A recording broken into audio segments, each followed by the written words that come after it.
des sorties avec les enfants, les adultes.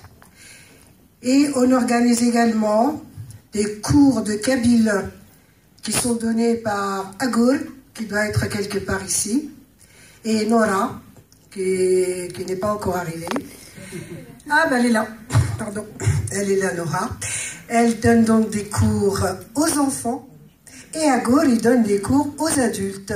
Et vous êtes tous invités à venir prendre des cours pour écrire notre langue et la lire également. Et surtout, le plus important, c'est pour les enfants.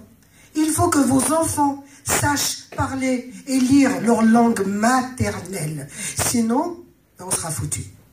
Tout simplement. Notre langue va disparaître. C'est tout ce qui risque de nous arriver. Voilà.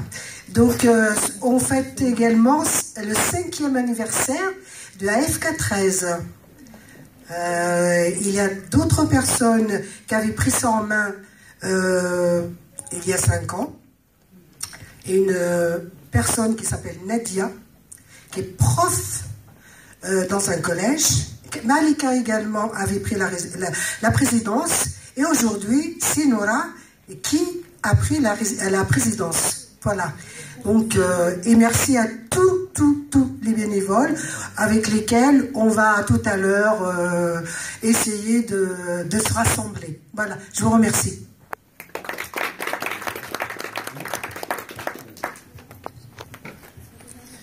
عزوف لون عزوف لكنت صنفرح هذا المقران يدار زيغار مرسي وكان مسلايا fond galagino angaro la religion de ma mère. Surtout, il ne faut pas le traduire en kabyle. Dingema. Mais c'est pas une insulte, hein, c'est plus profond que ça.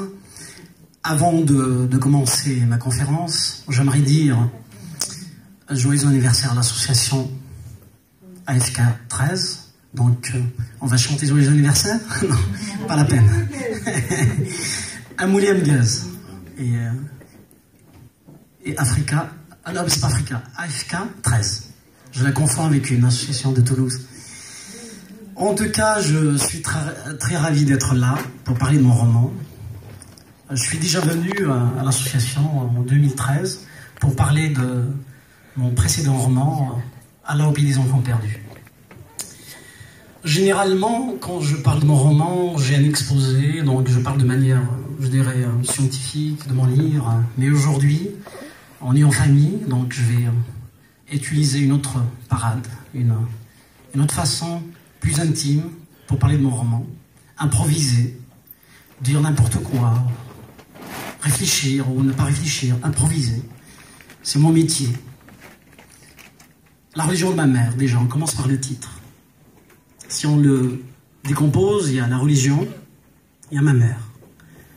D'abord ma mère. Au-delà de ma mère, la vôtre, votre mère.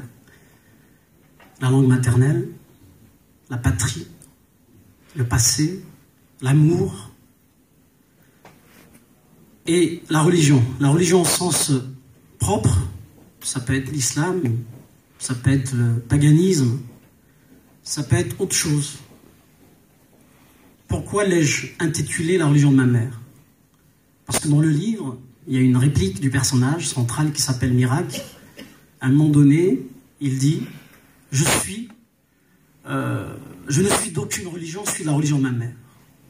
C'est une histoire qu'il a vécue. Il sort de l'école, une école islamisante. Il arrive chez lui, il voit sa mère en train de prier dans le sens opposé à la Mecque.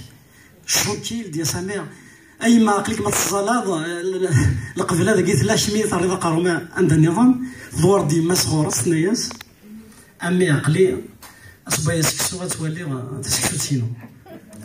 Voilà, c'est simple, mais généralement nos mamans ont raison, surtout. Ils ont une philosophie de vie, l'éloge de la lenteur, l'éloge de la simplicité. À vrai dire, toutes les mamans kabyles, il y a chez elles Démocrite, le penseur grec, le recours aux forêts, c'est-à-dire la pensée simple et profonde. C'est pas la pensée simpliste, c'est la pensée profonde. Donc la plupart des réflexions de cette mère, la maman de Miracle,